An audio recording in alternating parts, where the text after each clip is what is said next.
आज मी बनवली आहे लाल माठाची भाजी आणि ही पौष्टिक अशी भाजी मी कशी बनवते हे मी तुमच्यासोबत दाखवणार आहे। तर कढईमध्ये तर मी तेल गरम करायला ठेवलं आहे, पण त्यासोबत मी आधी जुडी आणली, त्यानंतर ती निवडली, त्याची देठं वेगळी केली, स्वच्छ पाण्याने धुवून घेतले आणि मग बारीक चिरून असे साईडला ठेवले आहेत। तर त्यासाठी काय काय लागणार साहित्य तेही मी बाजूला करून ठेवलेलं आहे आणि आता करूया कृती। तर तेल गरम होत आलेलं आहे, तर त्यामध्ये घातलेलं आहे हिरवी मिरची, जिरं आणि लसूण अशी मिक्सरला बारीक केलेली पेस्ट मी 1 ते 1.5 चमचा घालणार आहे। नंतर 2 असे मोठ्या आकाराचे कांदे घेतले होते, छान असे बारीक चिरले आणि ते आता छान असे परतवून घेणार आहेत।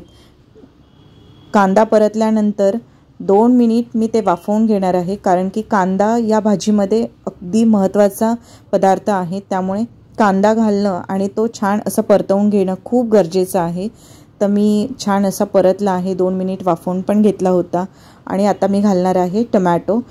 खरं तर टोमॅटो घालणं कम्प्लीटली ऑप्शनल आहे, पण मी अर्धा टोमॅटो घातलेला आहे, कारण की टोमॅटोमुळे या भाजीचा स्वाद अजून थोडासा जास्तच वाढतो, त्यामुळे मी अर्धा टोमॅटो घातलेला आहे।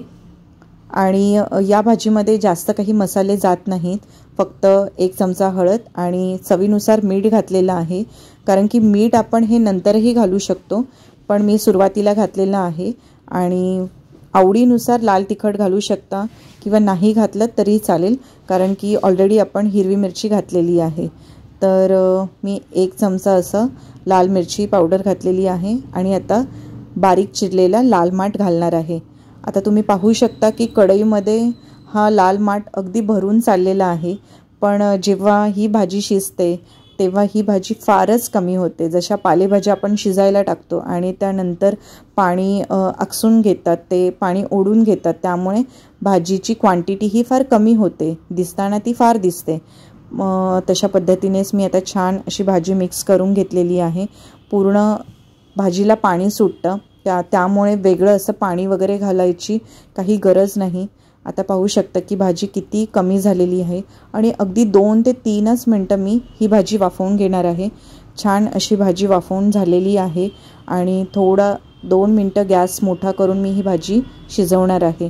कोणी या भाजीमध्ये पाणी राहून देतं तसंच, किंवा सुकी पण आपण करतो तेव्हा ही भाजी आपण पूर्ण पाणी आटवून सुकी करू शकतो।